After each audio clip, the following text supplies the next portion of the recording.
இலங்கையில் எரிபொருள் தட்டுப்பாட்டால் பெட்ரோல் நிலையங்களில் ஏற்படும் மோதலை தடுக்க ராணுவம் குவிக்கப்பட்டுள்ளது. இந்நிலையில் ராணுவத்தை வைத்து மக்களை மிரட்டுவது இலங்கை அரசின் கையாலாகாத செயலை காட்டுவதாக மூத்த பத்திரிகையாளர் தாயப்பரன் தெரிவித்துள்ளார். போர்க்காலத்தில் தமிழர்களை கட்டுப்படுத்த பயன்படுத்தப்பட்ட ராணுவம் தற்போது சிங்கள மக்களை கட்டுப்படுத்த பயன்படுத்தப்படுவதாக தெரிவித்துள்ளார். இலங்கை அரசு எரிபொருள் நிரப்பு நிலையங்களை இராணுவமயமாக்கியிருக்கிறது. 4-5 அதிரடிப்படையினர் ஆயுதங்கள் சகிதம் எரிபொருள் நிரப்பு நிலையங்களில் குவிக்கப்பட்டிருக்கிறார்கள். அதாவது அண்மை காலமாக மக்கள் எரிபொருள் பற்றாக்குறையால் ஏற்பட்டுகின்ற சீற்றத்தை அடுத்து அரசியல்வாதிகள் மீது தாக்குதல் நடத்த தொடங்கியிருக்கிறார்கள். அமைச்சர்களது வாகனங்கள் மீது சிலிண்டர்களால் வீசியிருக்கிறார்கள்.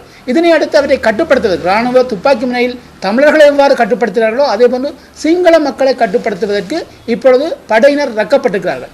சிங்கள தேசம், குறிப்பாக சிங்கள மக்கள் இலங்கையில் இராணுவ ஆட்சி எவ்வாறு இருக்கப் போகிறது என்ற ஒரு கட்டியங்கூறுகின்ற நிகழ்வாக இருக்கிறது. அடுத்து வரப்போகின்ற நாட்கள் அவர்களது வாழ்க்கை எவ்வாறு இருக்கப் போகின்ற மிகப்பெரிய கேள்வியும் இப்பொழுது எழுப்பி இருக்கிறது.